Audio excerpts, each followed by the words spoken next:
you, Bharati. Good morning, everyone. Good morning. How is everybody today?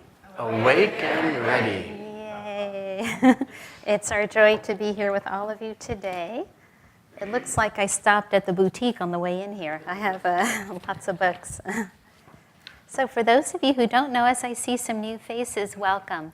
My name is Naya Swami Gangamata. This is my husband, Naya Swami Daiva, and it's truly our joy to be here with all of you. I want to begin with a reading from Yogananda's book of prayer demands and poems. This is called Whispers from Eternity. Yogananda said, if you want to know me, read my whispers. So this is number 37. Hover, O mighty spirit, over the minaret of my expectations. Into the temple of peace come thou, O God of joy. Into the shrine of my devotion come. O bliss God, sanctify the sanctuary of my goodness by thy presence. O mighty Allah, hover above thy solitary minaret of waiting expectations. Lo, the mosque of my mind exudes the frankincense of perfect stillness. Come, Lord, I am listening for the silent tread of thy footsteps.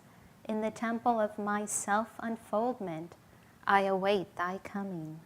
Into the invisible temple of my prayer, built of shining crystal blocks of devotion, come thou daily and receive the humble offerings of my heart, renewed constantly by love. Our topic this morning, by thinking, can we arrive at understanding? What do you think? I couldn't wait to tell that. There was a businessman who came home from work one day, and he just was exhausted, and he collapsed in his big easy chair, and there was his wife waiting for him with a tall, cool drink and a comforting word. She said, "My, you just look exhausted. What happened today to make you so tired?"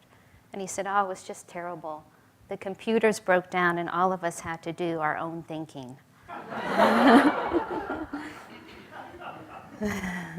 So Sri Yukteswar, who was a Jnana yogi, Sri Yukteswar is right here. The second picture from your right, Sri Yukteswar was Yogananda's guru. He was known as a yogi of divine wisdom, what we call a Jnana yogi.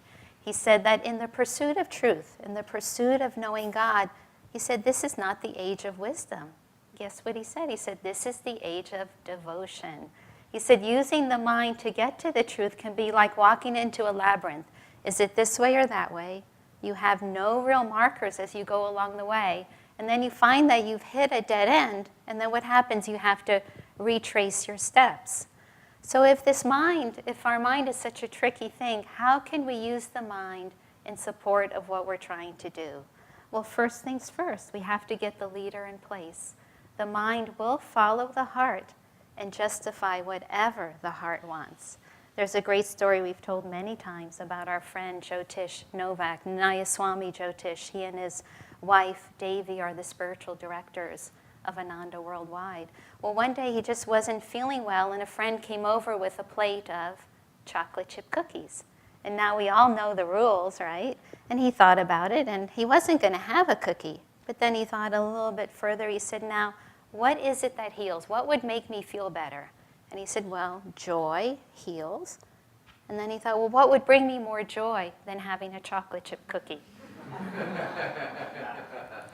And our reading this morning is talking about the engagement of the heart in seeking the answers. It's talking about not just stopping with the intellect, not allowing ourselves to stop there, but include the heart in our understanding of truth and of knowing God. And it doesn't mean we throw the intellect out, because when we look at yoga philosophy, I see a number of our students from our Art and Science of Raja Yoga class, we look at the whole philosophy of life, and the intellect is just one part of it. And so our reading this morning is encouraging us to look at devotion. I think devotion is the answer to, by thinking, can we arrive at understanding? A disciple once asked Yogananda, he said, devotion, that's the main thing, isn't it? And Yogananda surprised him by saying, "It's the only thing." Pretty strong words. I want to read just a short dialogue that Yogananda was having with a truth seeker from the New Path. This is Swami Kriyananda's biography. And I think I am going to need my glasses for this. This is a really fun dialogue that Yogananda is having. Thank you. And so here, a certain visitor once requested a private interview with Yogananda. On the appointed day, he arrived armed with a long list of what he considered profound questions. "Love God," Yogananda answered to the first of them. The man then paused a moment, uncomprehendingly, then shrugged and posed his second question. "Love God," Yogananda persisted. Nonplussed, the visitor proceeded to the third deep question on his list. "Love God," came Yogananda's reply once more, this time sternly. Without another word, he rose, concluding the interview. Yogananda was telling them that until he developed love, the doors to true wisdom would remain closed to him. Devotion is that deep yearning of our heart's love for God. Last week, Daiva played Yogananda's poem, Samadhi. Samadhi, Yogananda's experience of cosmic consciousness, which I always like to add that he wrote that on a New York City subway. And I often fantasize that he wrote it from Brooklyn to New York, because I'm from Brooklyn. I don't know if that's true. But there's a line in it that says, he wrote, by longer, thirsty, guru-given meditation comes this celestial samadhi. What does he mean by thirsty? Once the heart is awakened, once the heart is open and it's awakened in that love for God, and we begin to experience what are those qualities of spirit? We talk about them every week almost. Love, joy, peace. Once we begin to experience these qualities, the heart finds it yearns for these qualities. It wants to experience these things all the time. It's thirsty for these things. And then our meditations become longer because that's what we want to experience. That's where we want to be in that experience all the time. Well, how do we develop devotion? That's probably the key today. How do we develop devotion? There's many different ways. We can develop it just by simply our approach to life, seeing the blessings in our everyday life, in our family, our friends, in the sunshine, in the rain. I was reminded when I was on pilgrimage to India, and we were going, Priya was on that pilgrimage, and we were going in September, October, and we were told, it never rains in September and October in India. You don't need to bring an umbrella. Well, we landed in Delhi, and as soon as we walked out, we get deluged with rain.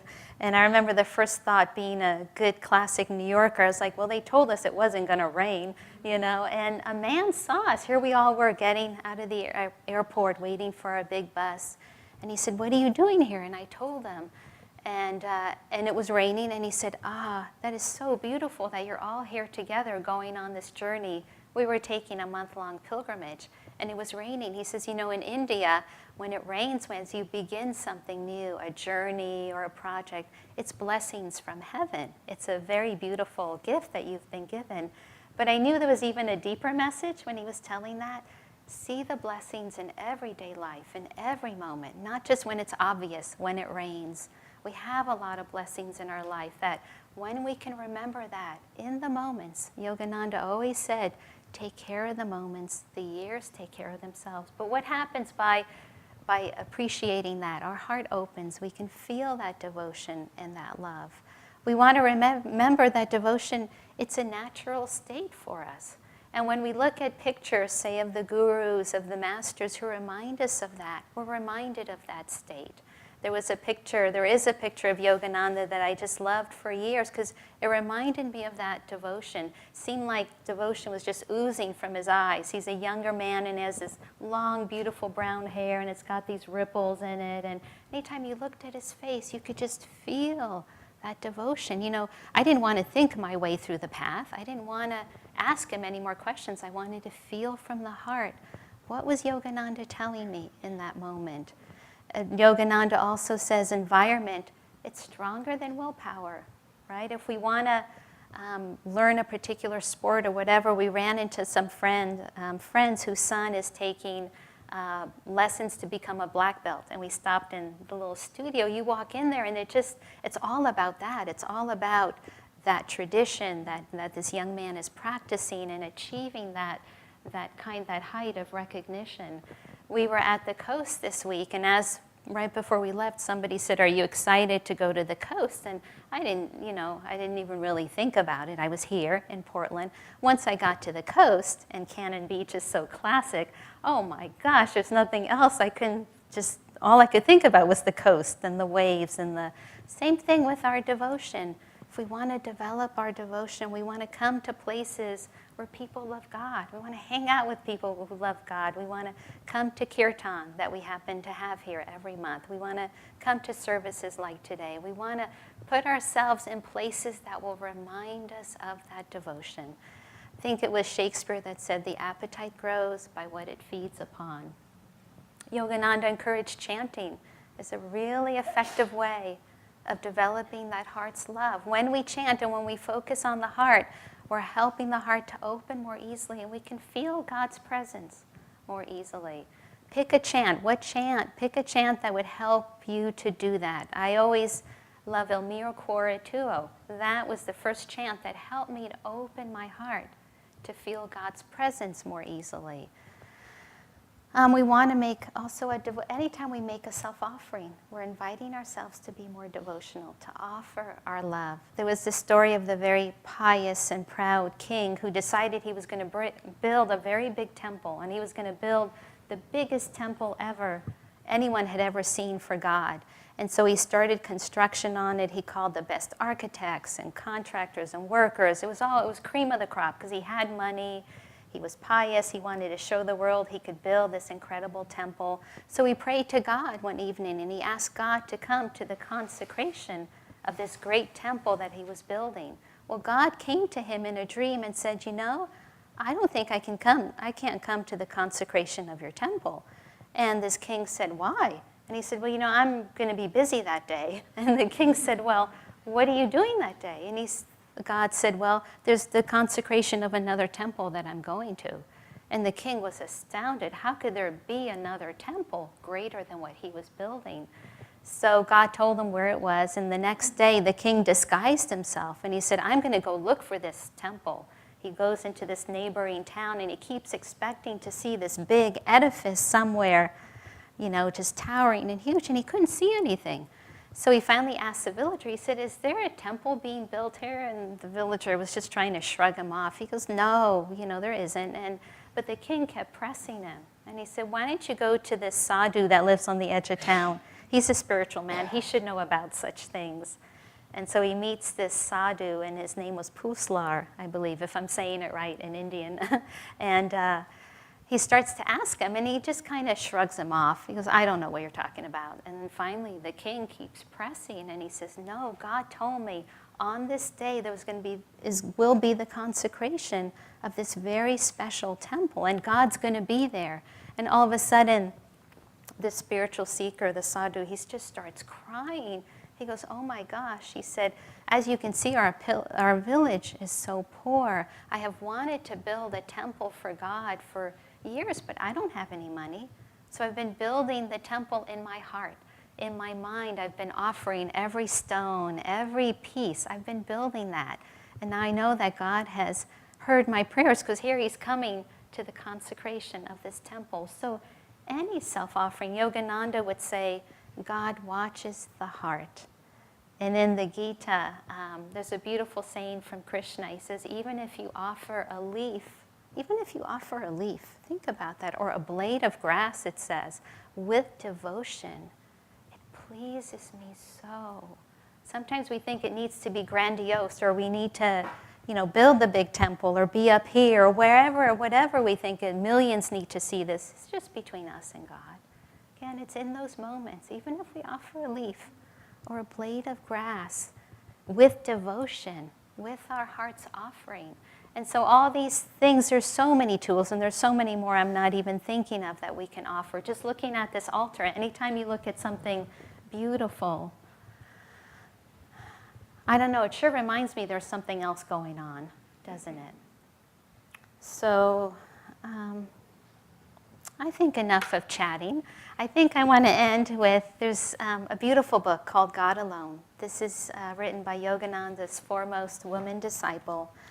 There's a letter, one of her jobs, she came to Yogananda, she was a little bit older in her life, and one of her jobs at the end of her life was she would write letters to people back. She was known as the mother of deep wisdom. She had this deep wisdom, but at the same time, her devotion was foremost in her life. And this is a letter that she wrote back to somebody asking, how can devotion be stimulated? How shall devotion be stimulated? What fuel shall we use to replenish the fire upon our altar? The Gita says that the Lord will not reject the smallest offering. A flower, a fruit will do. Ask your heart. It will guide you. Perform regularly whatever act makes devotion burn to heaven in a clear, bright flame. As the seeker grows in devotion, he arrives at last at that stage wherein he can say, when enduring the pains of discipline, Father, whatever thou dost lay on me, I deem it altogether done of thee. Ultimately, the devotee does not know when he is being disciplined, because all distinctions are done away with. All is one. Just before I came to Mount Washington, I was listening one day to a program on the radio. My attention was caught by the following words. I am but a simple maid, foolish and unheeding, yet I follow unafraid where my heart is leading. These were just the words of a song from a light opera, but I copied them down because I recognized that they described the path that I had been following. From point to point, from one object of love to another, I had followed unafraid until at last the twin stars of love and devotion led me to Paramahansaji, to Mount Washington, to God alone. God lures us from one object of desire to another until we understand that it is He Himself that we have been longing for all the time. And in Him our restless hearts find rest. I brought with me the thirst for the infinite, and I have come for the meeting with Him. Shri Gyanamata. Let's take a moment of silence.